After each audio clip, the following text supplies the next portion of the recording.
तर नमस्कार मित्रांनो, आजच्या आपल्या श्री ज्योतिबा देवस्थानातला तिसऱ्या ब्लॉगमध्ये तुमचं स्वागत आहे. तर मित्रांनो बघा, बैलगाडी वळण्याचा कार्यक्रम चालू आहे. तर मित्रांनो बघा, हजारोच्या संख्येमध्ये भाविक भक्त आहेत. आता थोड्याच वेळामध्ये बैलगाड्या वळण्याचा कार्यक्रम सुरू होत आहे. मित्रांनो बघा, एकदम अशी जास्त संख्या आहे लोकांची आणि कंप्लीट दुपारी चारच्या सुमारास हे कार्यक्रम चालू होत आहे. तर आता बघा मित्रांनो, बैलगाड्या वडायचा कार्यक्रम, बैलगाड्या वडल्या बघा तर मित्रांनो बघा, आल्या बैलगाड्या आल्या, देवबाप्पा पण आहेत. बघा मित्रांनो, तुम्हाला घर बसल्या दर्शन श्री क्षेत्र ज्योतिबा देवस्थान बावची येथे आपला ज्योतिबाचा माळ म्हणतात त्याला कंसात. तर मित्रांनो बघा, बैलगाड्या वडलेल्या आहेत. तर मित्रांनो, ब्लॉग व्हिडिओ कसा वाटला ते नक्की कमेंट करून सांगा. आणि नंतर मित्रांनो मी तुम्हाला हेलिकॉप्टरचा एक व्हिडिओ दाखवणार आहे आणि हेलिकॉप्टर येणार आहे इथं नायगावमध्ये, ते तुम्हाला दाखवतो नेक्स्ट व्हिडिओमध्ये. मित्रांनो बघा, बैलगाड्या वाढलेल्या आहेत. बघा मित्रांनो, भाविक बघता एकदम फुल अशी गर्दी आहे इथं. तर मित्रांनो, व्हिडिओ कुठपर्यंत आला ते नक्की कमेंट करून सांगा. जे ज्योतिबाचे भक्त आहेत त्यांनी व्हिडिओला लाईक करा, चॅनलला सबस्क्राईब करा, वरला लाईक करा, कमेंट करा आणि सांगा कुठून बघितला ती व्हिडिओ. मित्रांनो, घर बसल्या तुम्हाला दर्शन आहे. ज्योतिबा जत्रा सर्व व्हिडिओ टाकलेले आहेत.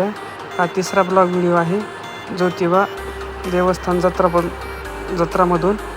मित्रांनो बघा, बैलगाड्या वळण्याचा कार्यक्रम झालेला आहे. आता थोड्याच वेळामध्ये संध्याकाळी जत्रा एकदम समाप्त होती इथं. तर बघा मित्रांनो, हे आमचा भोंगा बारका बैलगाड्या बघा भेटल्या नाहीत म्हणून रसून बसलेला आहे. बघा तर मित्रांनो, भोंगा बारका बैलगाड्या भेटल्या नाहीत म्हणून रसून बसलेला. हे सगळे नाटकं त्याच्यासाठीच आहे इथं. बघा मित्रांनो, तर मित्रांनो आपलं चॅनल यूट्यूब नवीन आहे, इंस्टाग्राम अकाउंट पण आहे आणि फेसबुक पण आहे. तिथून पण व्हिडिओ बघा व रीलला लाईक करा, फॉलो करा. कसे वाटते ते कमेंट करून नक्की सांगा. आपण आता नवीनच हे आयडी ओपन केलेले आहेत. दरवर्षी पण मोठ्या प्रमाणामध्ये गर्दी असते तर देवस्थानावरती. मित्रांनो, पहिले एवढी गर्दी नव्हती 15 वर्षाखाली, उगा 5-50 माणसं असतील. पण आता हजारोंच्या संख्येमध्ये गर्दी होत आहे, कारण आता जास्त वरचीवर गाड्या ही आहेत, सुधारणा झालेली आहे, लोक येतात दर्शनासाठी. मी तर काय तेव्हापासून आधीच चलत येत होतो, नंतर सायकलवर. असाच आहे माझा खडतर प्रवास आता पस्तोरचा. मित्रांनो बघा किती गर्दी आहे, एकदम मोठ्या प्रमाणात गर्दी आहे. मित्रांनो, व्हिडिओमध्ये जाऊन असं काढणं शक्य नव्हतं, म्हणून मी एका जागेवर थांबून व्हिडिओ घेतलेला आहे. मित्रांनो बघा मित्रांनो, ही चिक्क्या हे बघा मंदिर मित्रांनो.